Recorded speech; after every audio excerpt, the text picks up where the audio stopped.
it gets a little loose there in some ways. You know, one has to be tolerant. I've had to learn to be tolerant because I'm more a thinking type, and my thinking wants to trash him every time he does these bungling things and says things awkwardly and dumb. You know, I want to trouble and stuff like that. You know, and I have to work with that stuff. So, and I also choke him too, because it's good if he gets clear about these things. But I want to own my stuff and also appreciate what has grown and developed on account of this direction. It is an unusual direction, it's a strange direction. It's certainly not perhaps expected in some ways if one knows the usual in this world.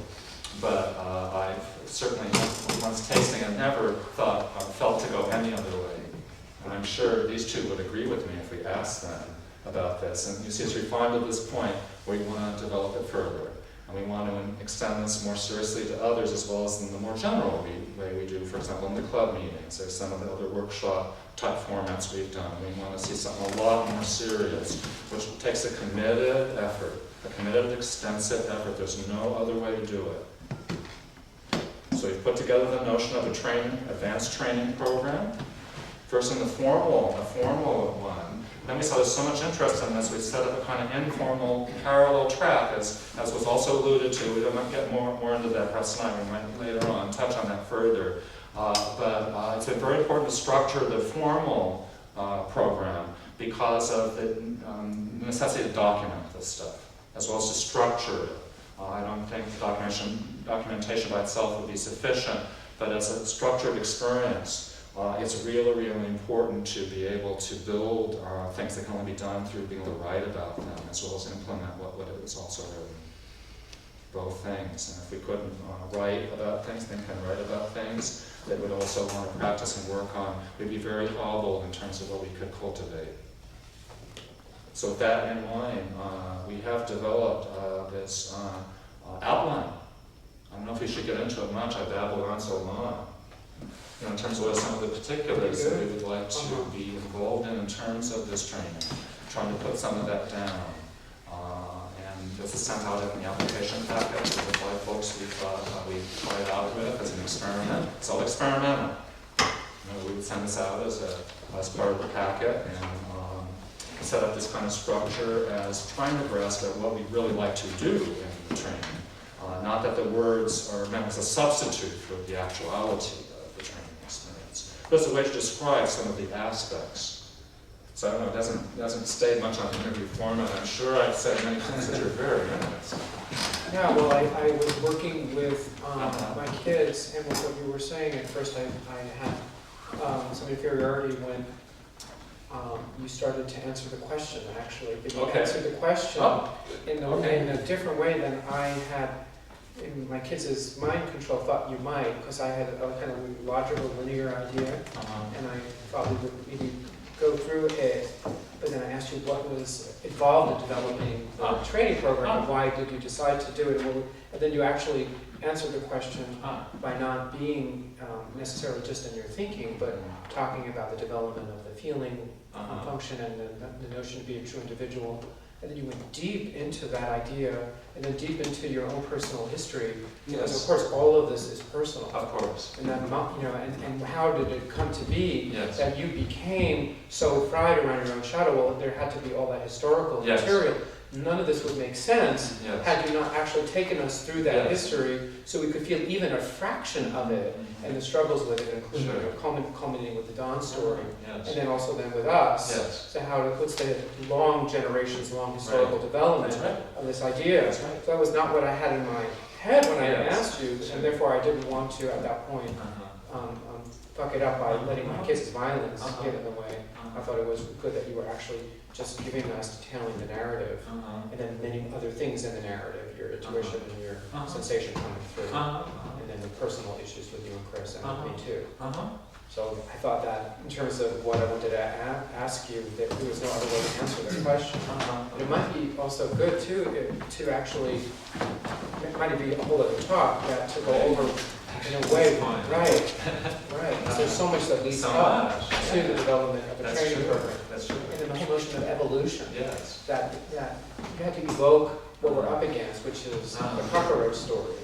And the problem of human beings are going to fry themselves because of their stupidity. And how that's related to breederism. You had to evoke all of that to then name the opportunity of developing gay-centered.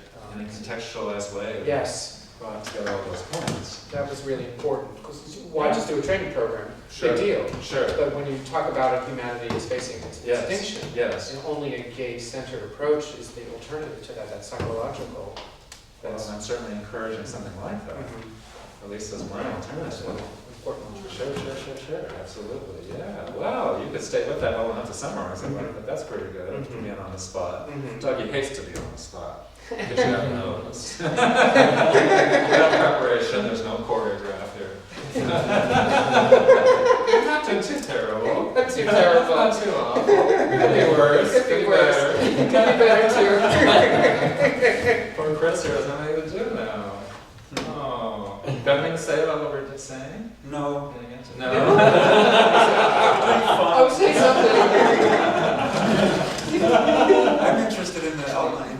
Oh, are you? I think it would be great to go over that. Oh, would it? Yeah. Oh, I want to make sure we have lots of time for folks to exchange from the audience too. You know, I'm a little worried to start getting into that. It's such a document. Big document. You all have a copy of it, so you all can see it. It's a There's great actually a lot in document. it. It's really cool. It also kind of builds. Of course, that's the thing. It kind of builds that little talk the whole time. Yeah, right. But you might begin to touch on it. To touch on. Sure, why not? We brought it along. You'll have a copy of it. It does get into what we're trying to engage here in the training program. So it's an interesting document in that sense. Let's get my glasses out.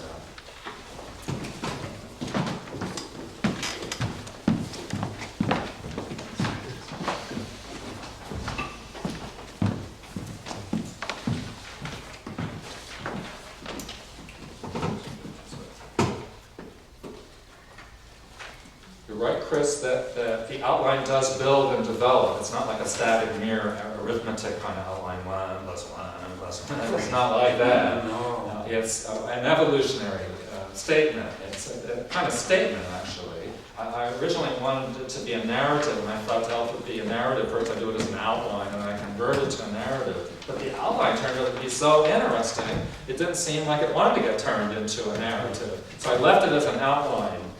It's not completely logical if you look at it in a purely logical, rational sense, but I don't feel that it needs to be in terms of what it's trying to do. A purely or merely logical equivalent to what this thing does would not work as well.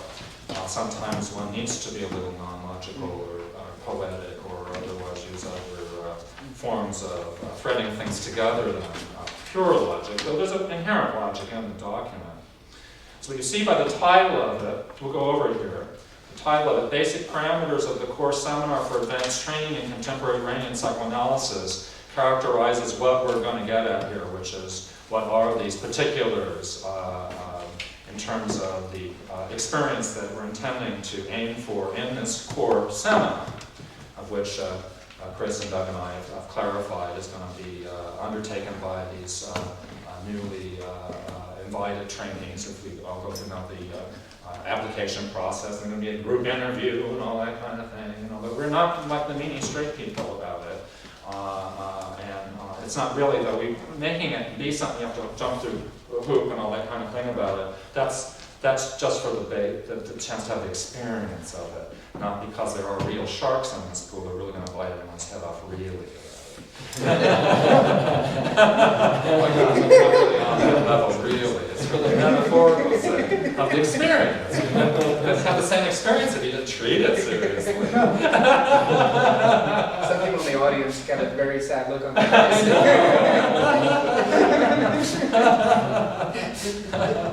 But it does inculcate a certain buzz to go through the process in that kind of sense that would be missing otherwise. And so in order to stimulate that, that's why we set it up in that way. But we are trying to get at some sensibility here, and this outline does try and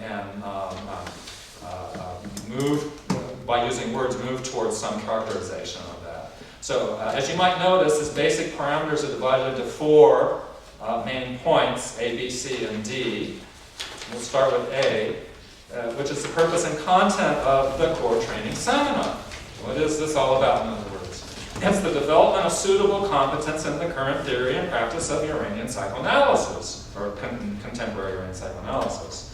That's what we've been all talking about so far. By suitable competence, just a clever phrase for this more supple, depthful, engaged, seriously cooked skillfulness with this whole way of being that we're trying to demonstrate up here a little bit, and that the whole history of this is all involved in cultivating. So that's what this training seminar is trying to do. That's what this little A.A says. So there's two points under that. The first is a question. What is the theory and practice of contemporary Uranian psychoanalysis, CUP, in regard to advanced training? And the answer, it is most importantly a CUP-informed self-practice already being undertaken by the novice trainee, meaning whoever is being invited or later on invited to just apply. By general virtue, we might have it open to invite people to apply rather than we ask them to apply, which we do to start it, but we won't do that eventually. We're only concerned with folks already trying to do this seriously. This is not, in other words, for novices who've never tried to do this in a sustained, ongoing way. That's not going to work. You first have to be at this for some time.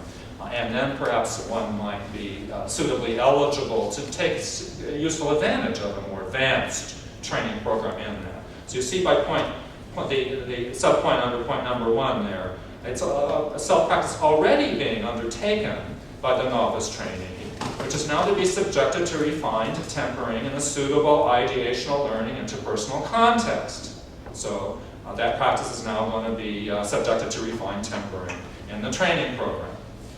The second subpoint is that this advanced training in the self-practice of CUP does include an educational component, as that's differentiated from the training itself, though education is, of course, part of the training. And so what is education in contrast to training? It is, as you see, 2 points there, intellectual, meaning the reading and writing and discussion, which is one of the modules, and then you see engaging in practical events, which is club presentations, is the other emphasis in the other module. Those are ways to kind of organize the engagement with the training in the process. Though those are considered educational, as that's thought of as separate from the training, but it really isn't in a way. It's a kind of aspect of the training, as you see from that third subpoint. Education is an aspect of and augments training. So the second larger point there you see is a summary. Thus, the specifics of advanced training and skills building and self-practicing CUP in an interpersonal educational context, that's what amounts to the core training program. And the seminar is going to be all about the specifics. So we're going to gradually get more into that in the outline. I will just kind of move through it as efficient. Oh, good. That's not too long. Won't take too long. So we're now going into more detail. Now to get into explaining what are these words, what is this referring to. So B begins to do that, just begins to do that. Statement of contemporary Uranian psychoanalysis. Number 1, CUP amounts to a particular and systematized way to approach the understanding and practice of gay-centered inner work. In the 2 subpoints, you see define those crucial phrases.